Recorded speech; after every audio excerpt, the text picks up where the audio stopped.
Hello friends, this is me, your host. Welcome back to our channel.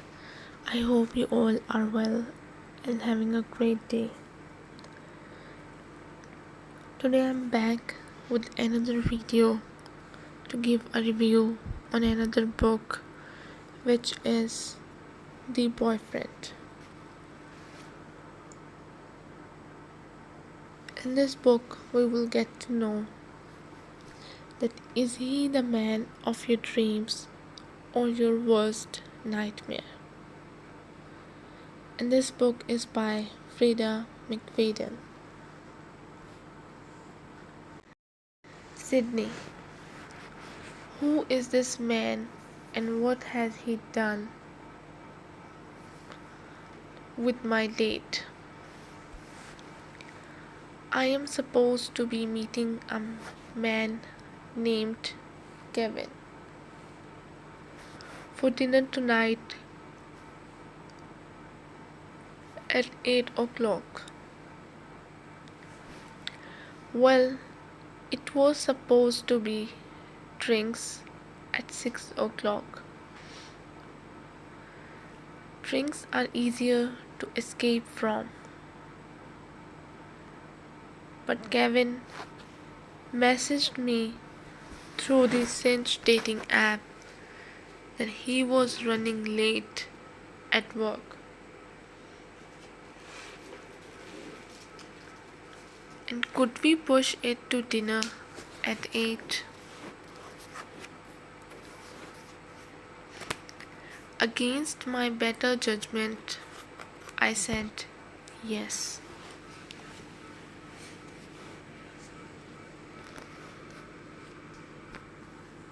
But Kevin seemed really nice when we were texting,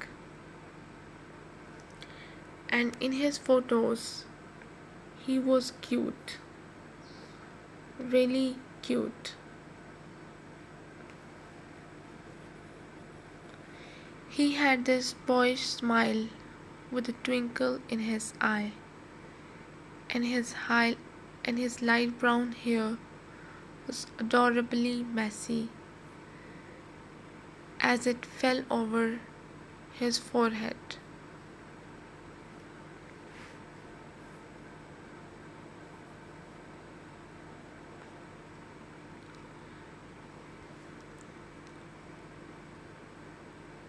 He looked like a young Matt Damon. I have been on a load of bad dates through Cinch, but I was cautiously optimistic about this one.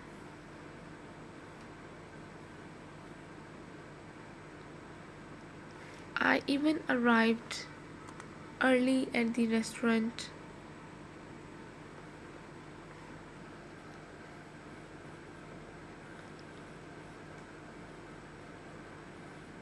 and I have spent the last 10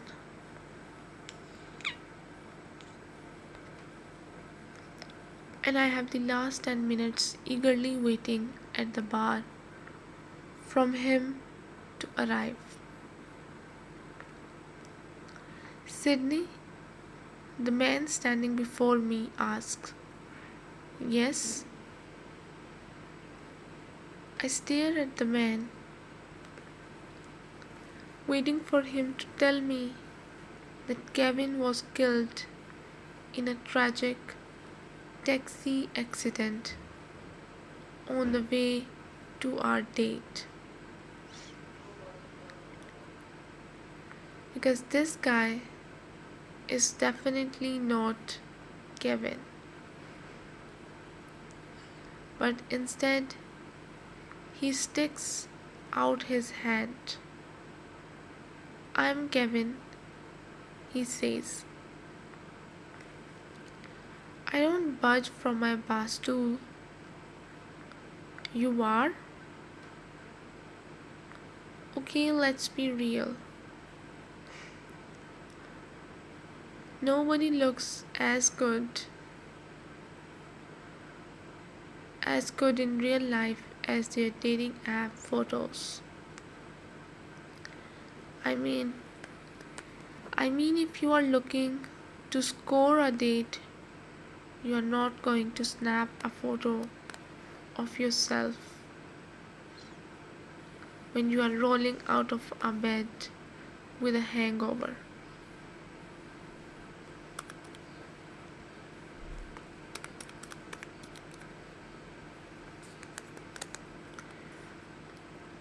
You are going to doll yourself up,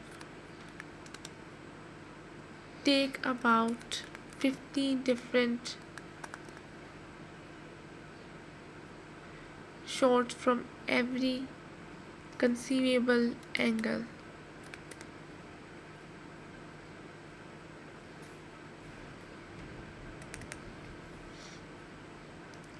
And with a dozen lighting options, and you're going to pick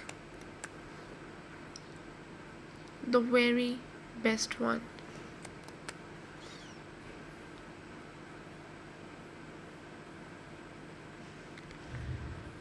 That's just good sense. And hey, maybe that one perfect photo was taken 10 years ago. I don't agree with the logic, but I understand why people do it. But this guy, there is no way he's the same man as in his Saint profile. Not 10 years ago, not ever. I just don't believe it.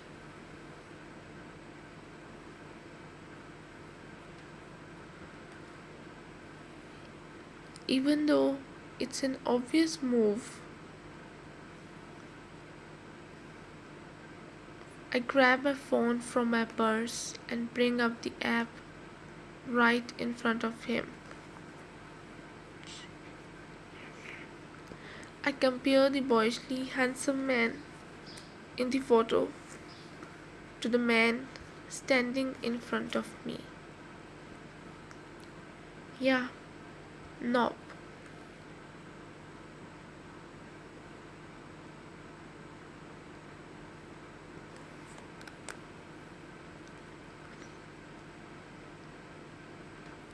My date for the evening is at least 10 years older than the guy in the photo. And born thin, bordering on gaunt. I think his eye color is different too. His blonde hair is badly receding, but what's left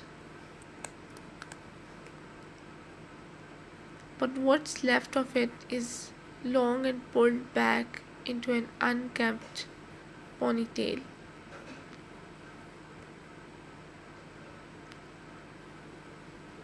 This is not the same man as in the photo. I am even more sure of that than I am of the fact that enjoy long walks through Central Park and binging Netflix. Yes, that's me, fake Kevin assures me. Although really the guy in the photo is fake Kevin, maybe the photo really is of Matt Dingman. I am starting to think it might be.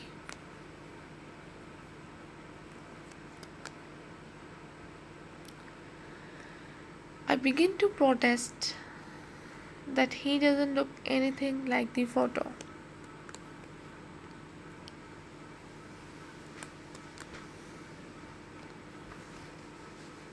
But the words sound so superficial in my head. Okay, yes, Kevin looks vastly different from his profile photo. But does that really matter?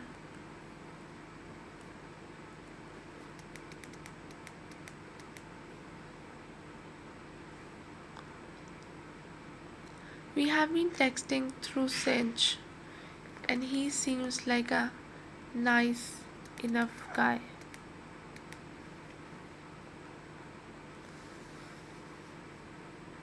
I should give him a chance.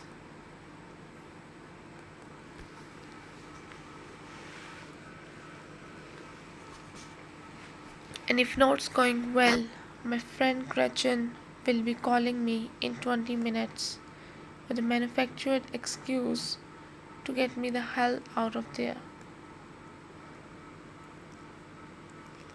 I never ever go on a date with a planned rescue call.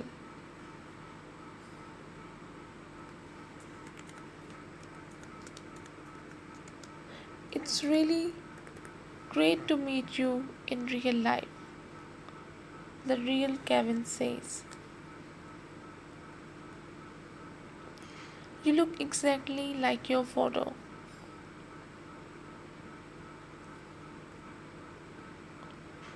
Does he expect me to say it back? Is this some kind of test? Um, I say, come on, he says, let's get a seat. Randy finally gets the door open, but he lets me enter first.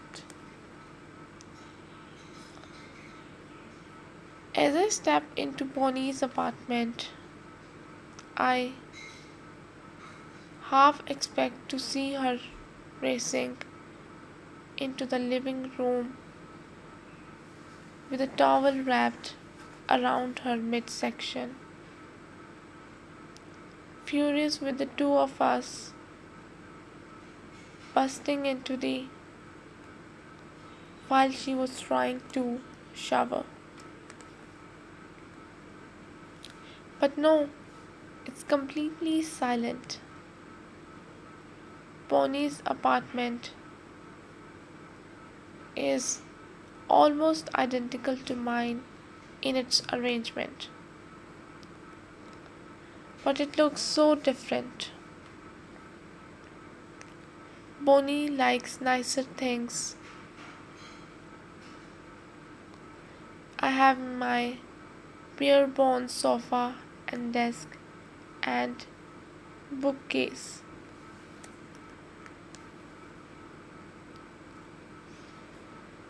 But she spent a lot more time picking out an expensive leather sofa, a chestnut coffee table, and an antique armor. Her apartment looks like something out of a magazine article on Manhattan living. Bonnie, I call out. No answer. I don't think she's here, Randy says. He's right. It isn't like she's here. Undoubtedly, she's out with her doctor boyfriend.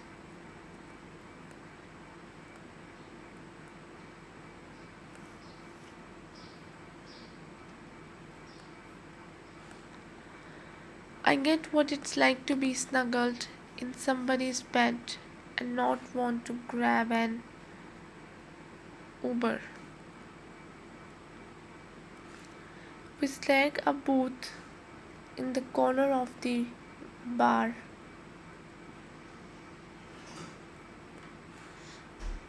As we are walking over there, I can't help but notice the way Kevin towers over me. I tend to like tall men, but he badly needs a little meat on his bones. It feels like I'm walking next to the broomstick.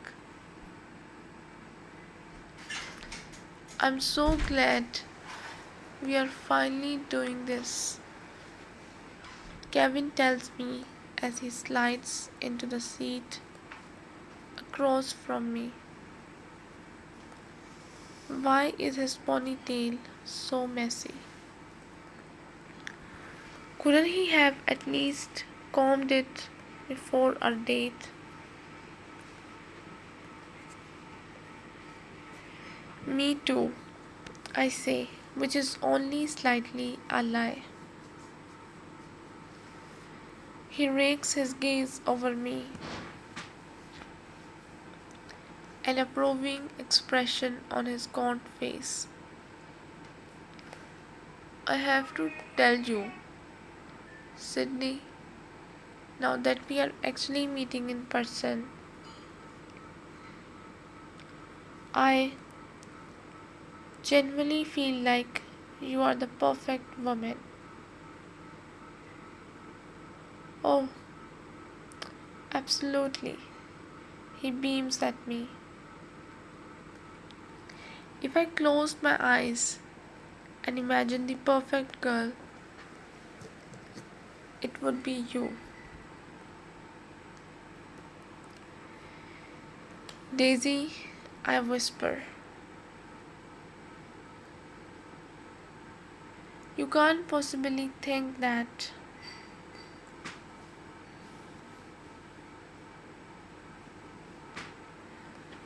I would. I don't know what to think. She wipes her eyes with the back of her hand. I get a rush of sadness that I might never get to hold her hand again. And that's not all. It's not. What else could there be?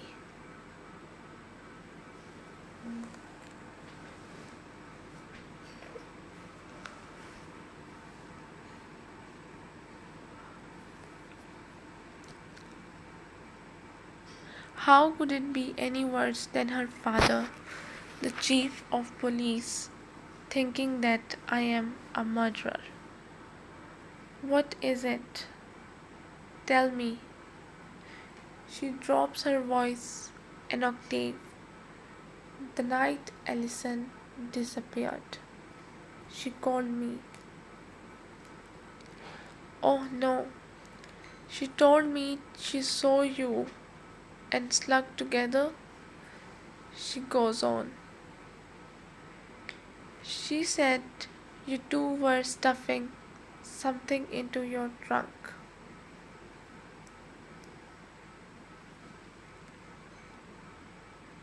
And it was really suspicious.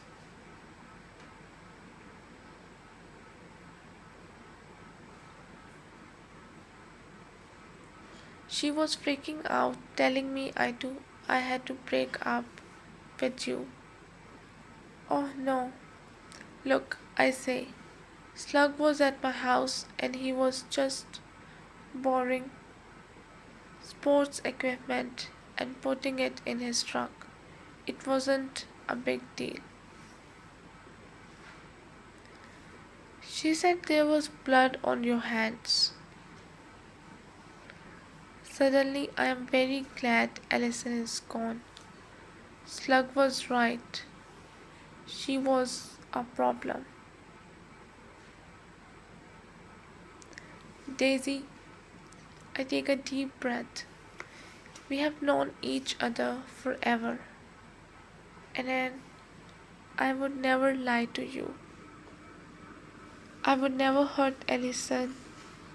I swear on my life.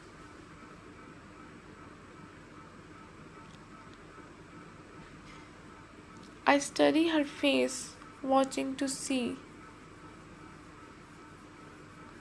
if she buys it. She wants to believe it. She wants to believe me so badly.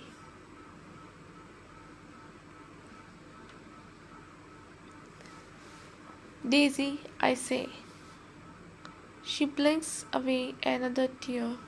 It doesn't matter if I believe it or not.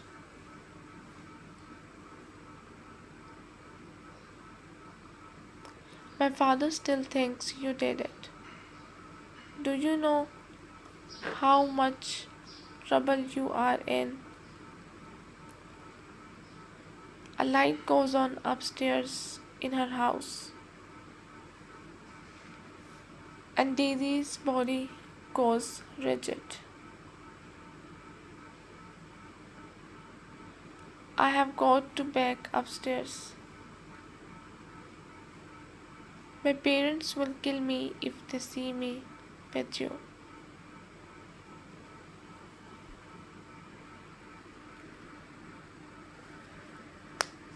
No, this can't be the last time I see Daisy.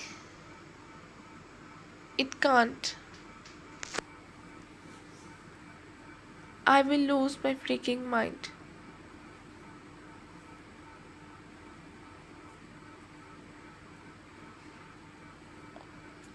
I ask desperately. She starts to shake her head, and I add, please, Daisy. So, nobody then. Tomorrow my mother will be home, and I will have to try to convince her that we shouldn't call the police on my father.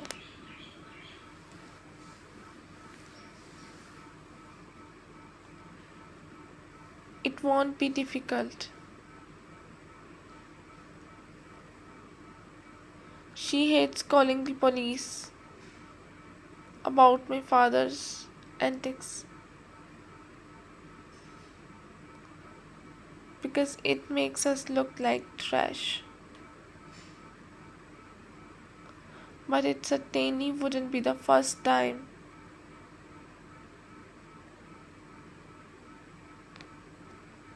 Someone called the cops on my father. He has a reputation in a small town for being an asshole when he's drunk.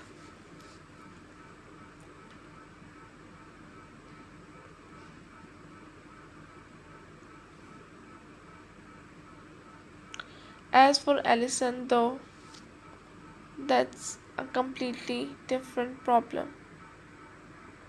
I just have to hope for the best. You are not going to get away with this.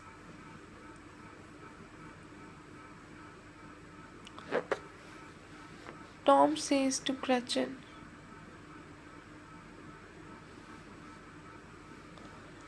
the police are going to figure out what you did.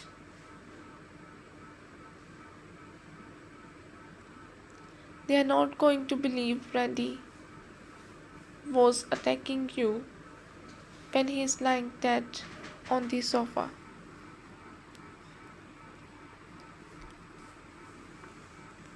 So I will move him,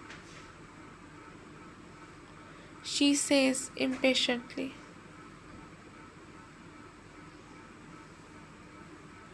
You know, he grunts.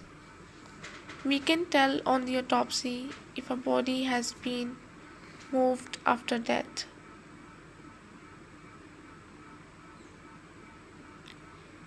Can you? Her eyes, her eyes light up. How?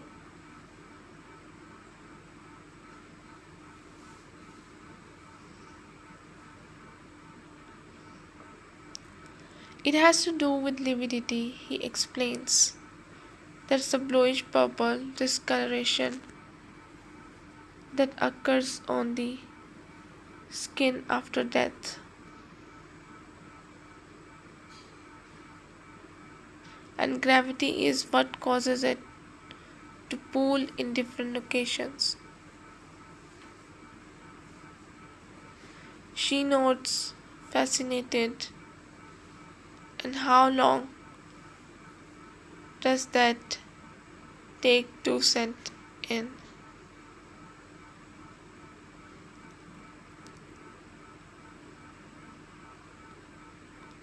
Well, Tom begins.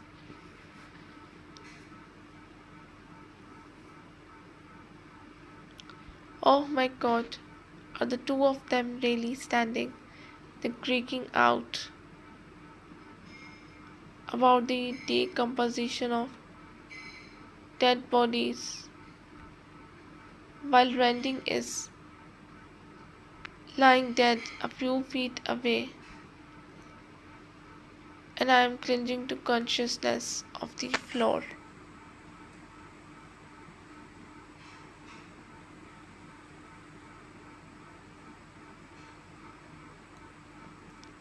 Is this really happening?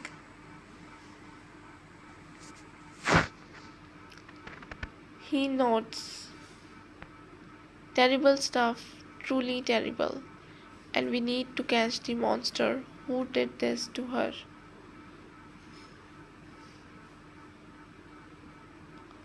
Right, of course. So, he rubs his big, thick hands together. My own hands are covered in sweat. I hear you used to tutor Brandy in math.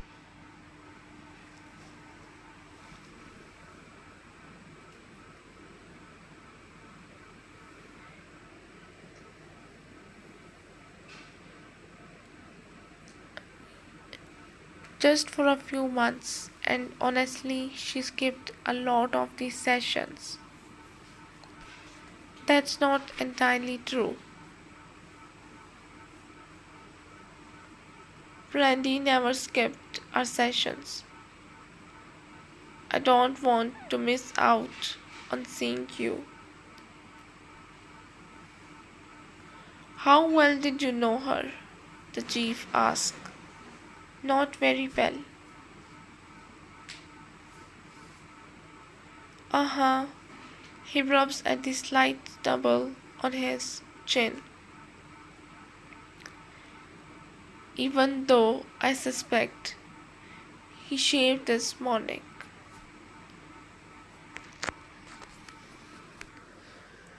Do you know if she had a boyfriend?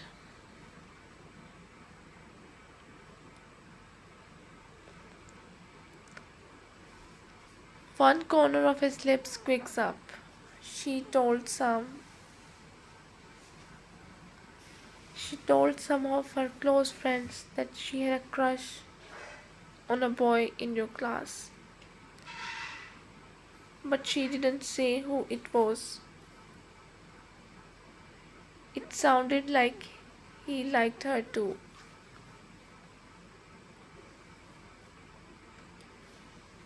And according to a couple of her friends,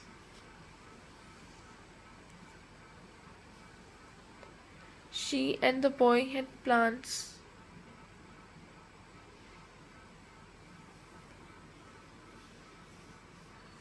Actually, I decided to call him at work after all, and they said he never showed up this morning.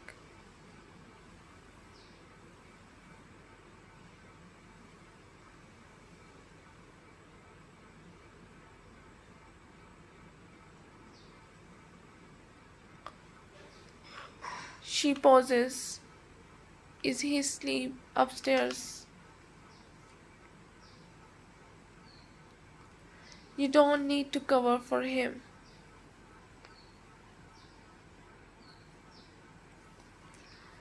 If I tell her he's asleep upstairs, she might ask me to wake him up. I can't risk it.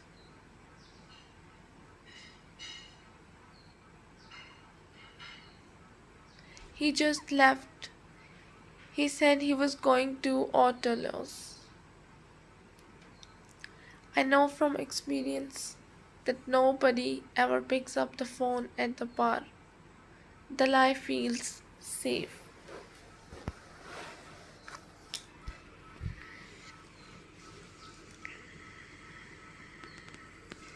My mother lets out a long breath.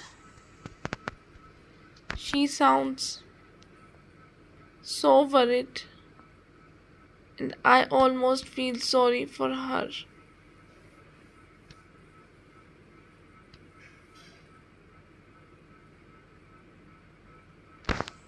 Except I don't. Her life is going to change for the better because of what I did to that man. Both of our lives are going to change for the better. Well, as long as I don't get caught, I'll be home tomorrow, she says.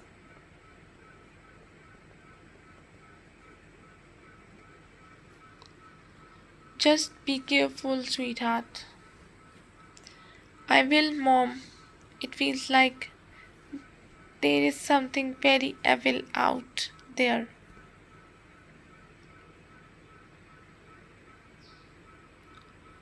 Just stay home and don't let anybody in the house besides your father.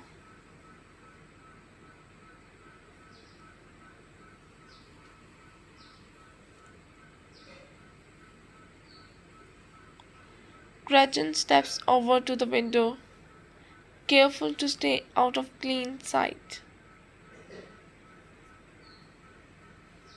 She mutters under her breath.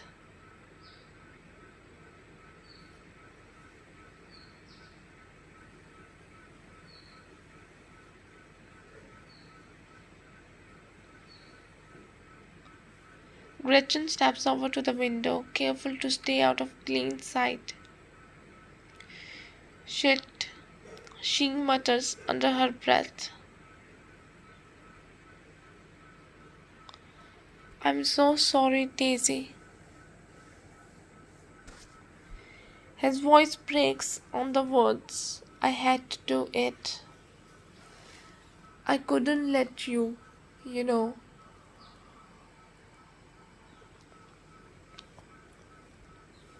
She stands there for a moment, holding the knife in one hand, the other balled into a fist.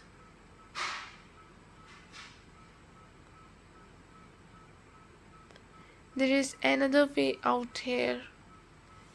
Randy showed it to me. It's like a secret back exit through the laundry room. I can get out there.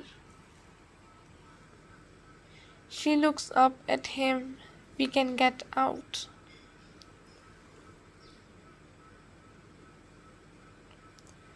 Daisy. Tom, come with me. She steps closer to him, her eyes shining with excitement and determination.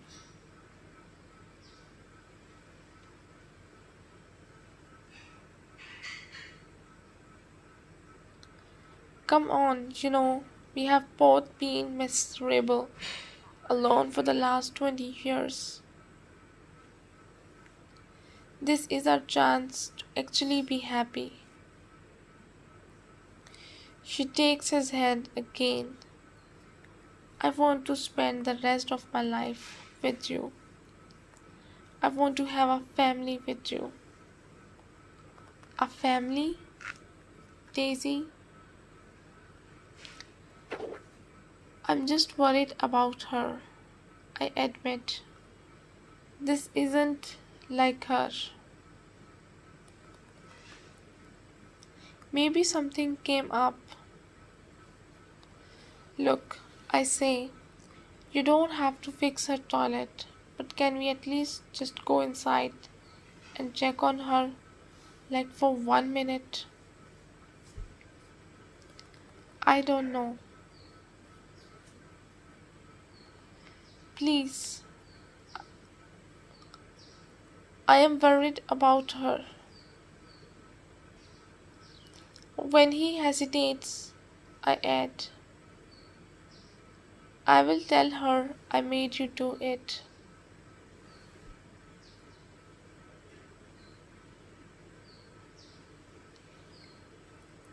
He looks down at his watch again and sighs. Okay, just real quick though.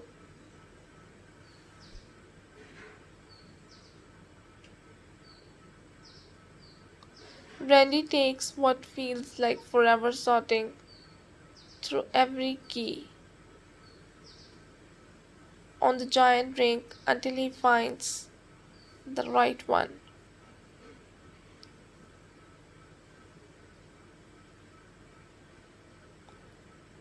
I keep glancing over at the elevators,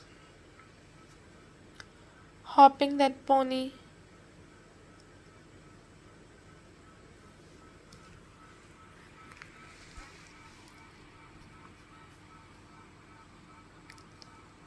Randy takes what feels like forever sorting through every key on the giant ring until he finds the right one. I keep glancing over at the elevators, hoping that pony will suddenly materialize carrying a bunch of coffees from Dunkin' Donuts. I mean, I'm sure she's fine. She probably had a date last night with Dr. McCarty and is currently cuddled up in his big bed with his million thread count sheets.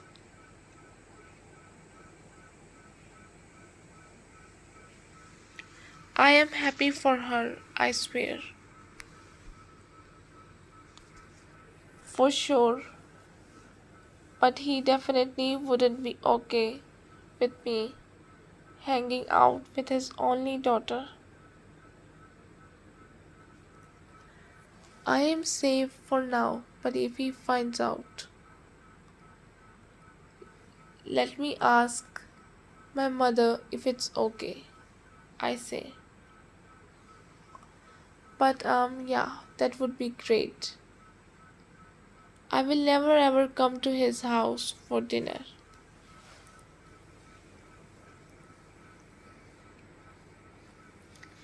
Maybe Ellison was right about me, and that if I really do care about her, I should let her go.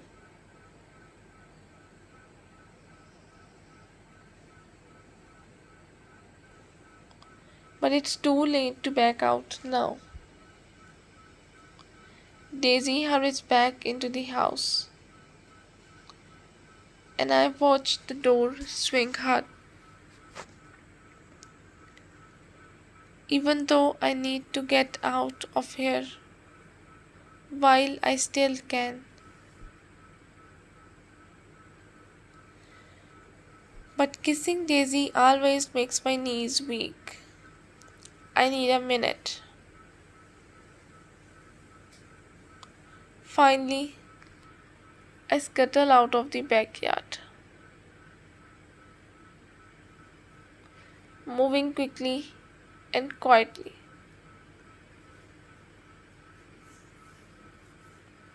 Moving quickly and quietly. I had been so intent on watching Daisy.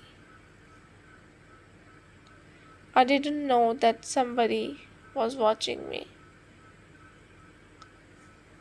Not until I come face to face with Slug.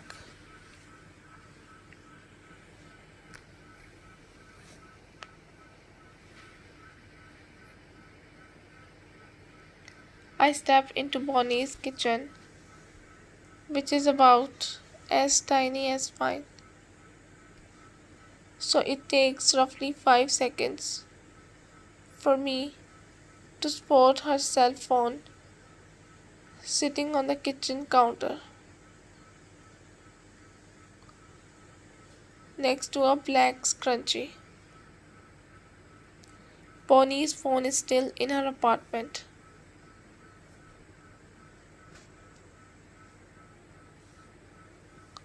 And that's not all. My gaze drops down to the linoleum floor. As a rule, Bonnie is a stickler for cleanliness. But right now, her floor isn't clean. It is stained with dark brown, circular droplets, forming a trail that I now realize leads out of the kitchen and down the hallway to Bonnie's bedroom.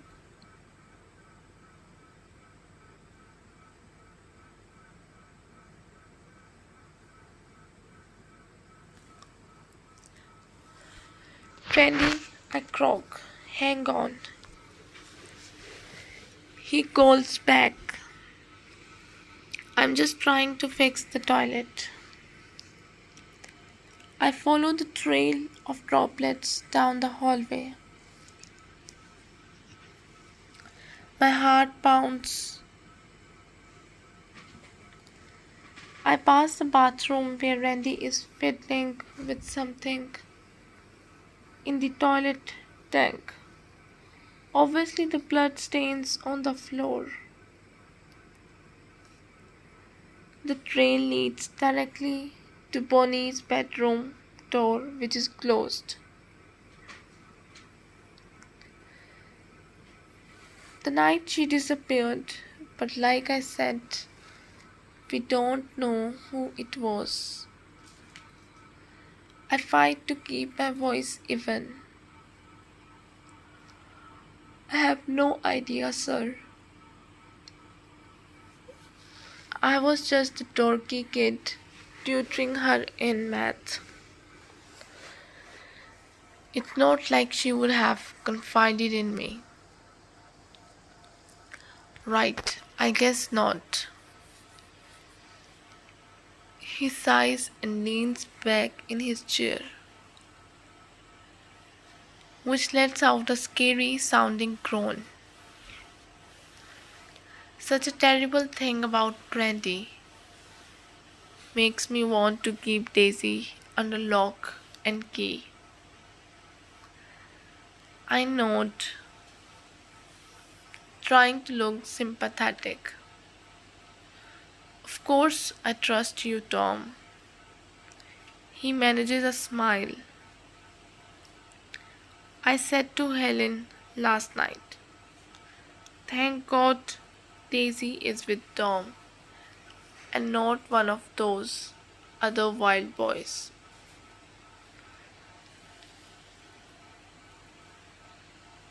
He's one of the good ones.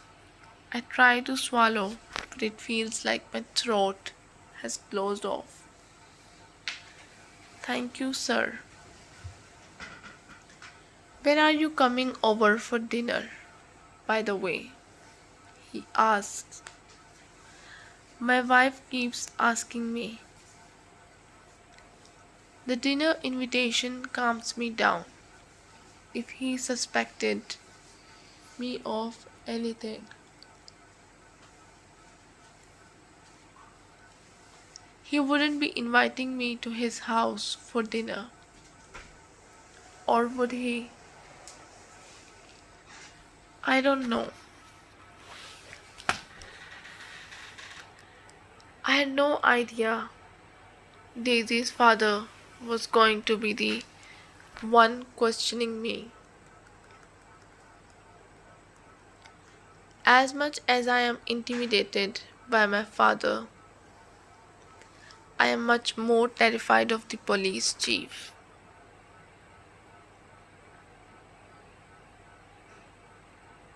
Being interrogated by Chief Driscoll is my worst nightmare.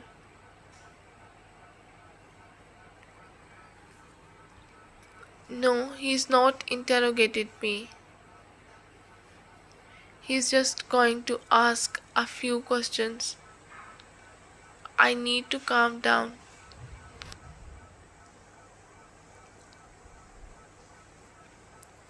Calm down for Christ's sake, Tom.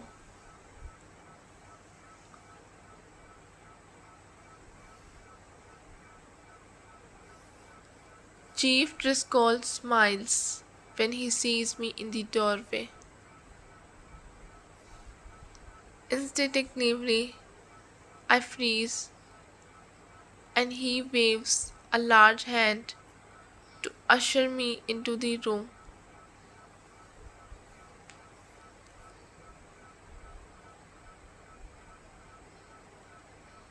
He points at the small wooden chair in front of the principal's desk. Hi, Tom, he booms. Have a seat.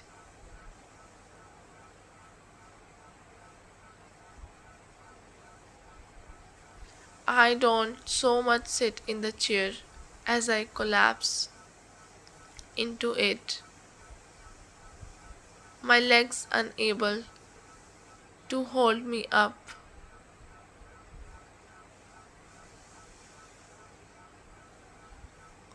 Hello, sir, I say, keeping my voice slow and respectful.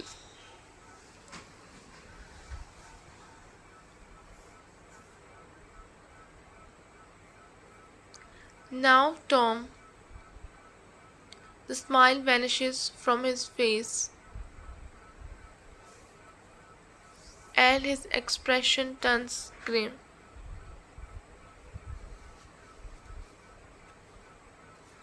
Do you know why we called you in here?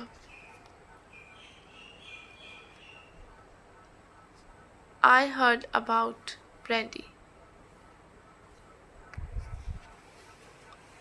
My heart is pounding as Slug pushes past me into the living room.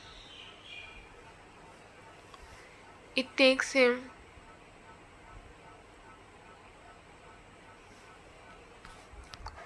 it takes him all of half a second to notice my father lying dead on the rug. He inhales sharply and I hold my own breath, waiting to see what he says. I have known Slug most of my life and I trust him,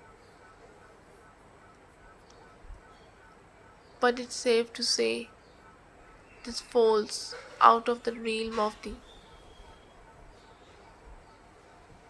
usual favors that a guy can ask of his best friend.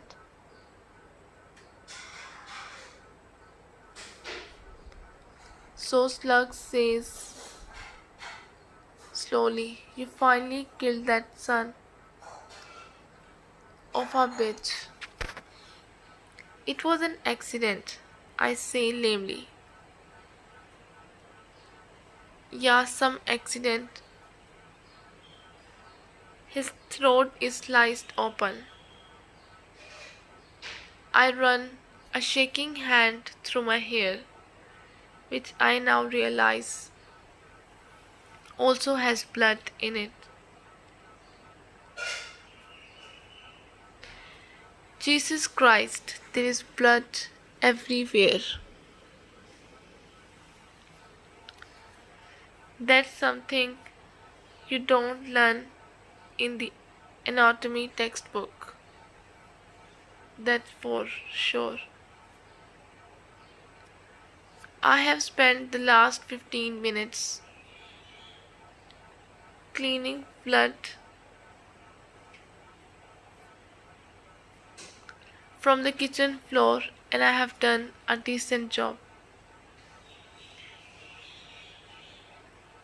But I don't know what we are going to about my mom's rug.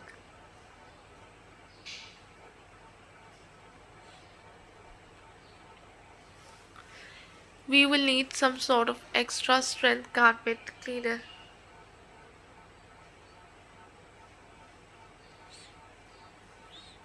And I'm sure even then there will be traces left behind. He glances down at his Casio watch.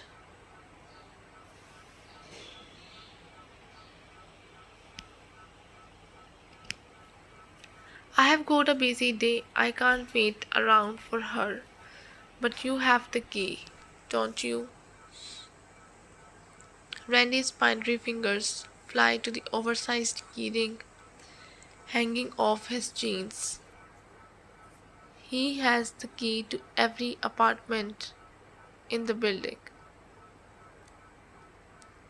He has been in my apartment several times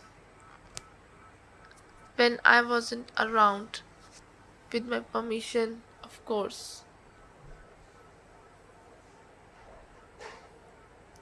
So you can get in, right? I press him. I guess. Randy's Adam's apple bobs slightly. He is so skinny that his Adam's apple is painfully large and sharp. But Bonnie doesn't like me to come into her apartment when she's not there. It hits me that Randy is aware that Bonnie doesn't like him. I wonder if he has any idea exactly what she says about him when he's not around. More importantly, I wonder if Gretchen has any idea. Gretchen is one of those people who is obsessed with being liked by everyone. And I'm sure she wants everyone to like her boyfriend as well. So, this is all we have from this book. I hope you guys liked it. I'll be back with another video with another book. Till then, just take care and goodbye.